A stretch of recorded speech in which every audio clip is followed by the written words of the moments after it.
మగవాళ్ల పండుగ పూజల నుంచి పొంగళ్ల వరకు అంతా మగవారే చేస్తారు. ఆడవాళ్లకు ఆలయంలోకి ప్రవేశం లేదు. ఆవరణ బయట నుంచే దండం పెట్టుకోవాల్సిన ఆనవాయితీ. అన్నమయ్య పుల్లంపేట మండలం తిప్పాయపల్లెలో ఈ వింత ఆచారం ఉంది. తిరుపతి జిల్లా పుల్లంపేట మండలం తిప్పాయిపల్లెలో వింత ఆచారాన్ని పాటిస్తున్నారు. ప్రతి సంక్రాంతి పండగకు ముందు వచ్చే ఆదివారం తిప్పాయిపల్లెలోని శ్రీ సంజీవరాయ స్వామి పొంగళ్ల పండుగను ఘనంగా నిర్వహిస్తారు. దశాబ్దాల నుంచి వస్తున్న ఆచారాన్ని కొనసాగిస్తున్నారు.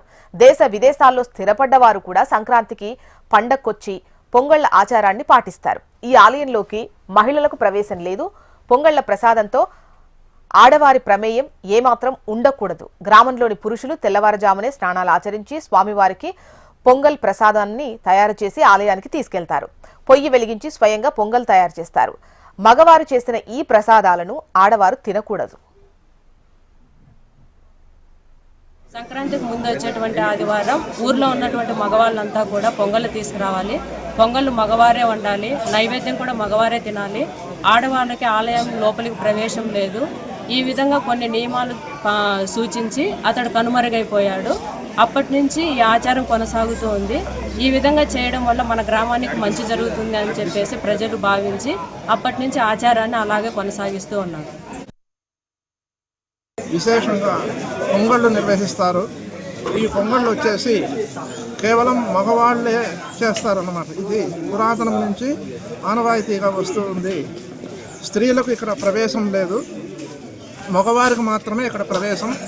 సంక్రాంతి పండుగ రోజు ముందు వచ్చే ఆదివారం రోజున విశేషమైన భక్త జనాభా ఇక్కడంతా కూడా తిరుపతి, కడప, దూర ప్రాంతం నుంచి కూడా వచ్చేసి సంజీవరాయ స్వామి పొంగళ్ళ కార్యక్రమంలో పాల్గొంటారు.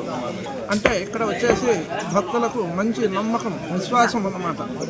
అందరి కోరికలు తీర్చేటువంటి సంజీవరాయ స్వామిని అందరూ కూడా భక్తిపూర్వకంగా చాలా విశేషంగా ఆ స్వామి మనము కోరుకున్నటువంటి వరాలను ఇస్తూ కోరికలు తీరుస్తూ వస్తున్నారు. ఇది చాలా ఏళ్ల నుంచి కూడా పురాతనంగా మనకు ఈ సంజీవరాయ స్వామి పొంగళ్ళ కార్యక్రమం చాలా వైభవంగా ప్రతి సంవత్సరం జరుగుతుంది. శ్రీ స్వామివారికి పూలదండలు, బెల్లము, పాలు, పెరుగు, వెన్న, నెయ్యి ఇలాంటి వాటితోనే ఇక్కడ పొంగలు జరుగుతాయి. ఈ ప్రసాదాన్ని మగవారే తింటారు, లేడీస్ తినకూడదు. కారణం ఏమంటే పూర్వకాలంలో ఆ వృద్ధ బ్రాహ్మణుడు ఇక్కడ స్థాపించినప్పుడు కొన్ని నియమ నిష్టలను పెట్టడం జరిగింది. ఆయన గ్రామంలో కరువు కాటకాలతో నిండి ఉన్న ఈ గ్రామానికి వచ్చి ఒక పెద్ద రాయిని తీసుకురమ్మని దాని మీద బీజాచరణను లిఖించి ఆయన కొన్ని సూచనలను చేయటం జరిగింది. అవి ఏమంటే అంటుముట్టు లేనటువంటి ఈ గ్రామంలో నేను పెట్టేటువంటి అద్దల్లో ఎవరు కూడా లోపలికి రాకూడదని పెద్ద పెద్ద రాళ్ళు, మనుషులు ఎత్తలేనటువంటి రాళ్ళను తెచ్చి దానికి ఒక హద్దు ఏర్పరచడం జరిగింది.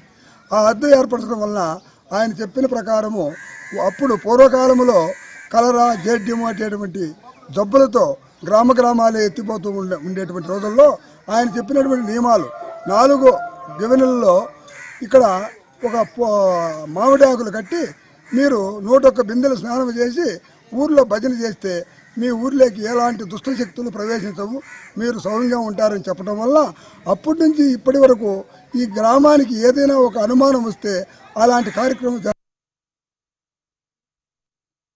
శతాబ్దాల క్రితం తిప్పాయిపల్లి గ్రామంలో కరువు కాటకాలు తాండవించాయి. ప్రజలు జబ్బులతో విలవిల్లాడిపోయారు. పాడి పంటలు లేక పశువులు చనిపోయాయి. గ్రామానికి వచ్చిన ఓ సాధువు కొన్ని నియమాలు పాటించాలని సూచించాడు. ఆంజనేయ స్వామి ఆలయం నిర్మించి మగవాళ్లు మాత్రమే స్వామివారి